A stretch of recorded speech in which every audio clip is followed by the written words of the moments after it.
বিসমিল্লাহির রহমানির রহিম। সুপ্রিয় বন্ধুরা, আশা করি আপনারা সবাই ভালো আছেন। সম্প্রতি সময়ে সোশ্যাল মিডিয়া সহ ইলেকট্রনিক্স মিডিয়া এবং প্রিন্ট মিডিয়াতে একটা বিষয় নিয়ে বেশ শোরগোল চলছে, আলোচনা চলছে সর্বমহলে।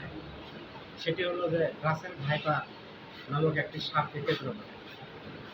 রাসেল ভাইপার সাপ দেশের আমরা জানতে পেরেছি দেশের 17টি জেলাগুলোতে অলরেডি দেখা গেছে এবং 10 দিনের মধ্যে কিন্তু মারাও গেছে। তো এটা আসলে দেশের রাজশাহী অঞ্চলে পাওয়া যেত এক সময়। 2013 সাল পর্যন্ত দেখা গেছে, তারপরে দেখা যাচ্ছে, কিন্তু ইদানিং আবার নতুন করে দেখা যাচ্ছে। তো এই ব্যাপারে আমার মনে হয় সচেতনতাই যথেষ্ট। আমাদের সচেতন থাকতে হবে।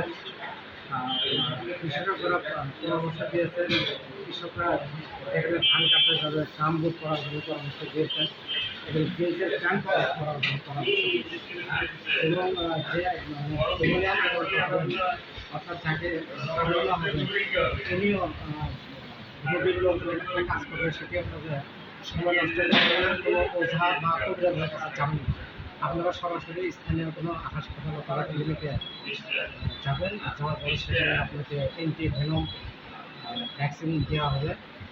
এবং এটা আসলে সত্যি কথা বলতে কি, রাজশাহী অঞ্চল থেকে পদ্মা নদীর মাধ্যমে পদ্মা নদীতে যে পানা বা জলশ্রী থাকে, এই সাপগুলো বিভিন্ন জেলা সমাজে পৌঁছে যাচ্ছে এবং ঢাকার রাজধানী শহরেও এই সাপগুলো দেখা যাচ্ছে। এতে করে দেশের মানুষের মধ্যে একটা অজানা আতঙ্ক বিরাজ করছে। আমরা চাইব এই ব্যাপারে সরকারের ভূমিকা রাখা দরকার এবং আমরা যারা সাধারণ জনগণ আছে তারা আসলে সচেতনতায় আমাদের এই পরিস্থিতি থেকে বাঁচাতে হবে। সবাই ভালো থাকবেন। ধন্যবাদ।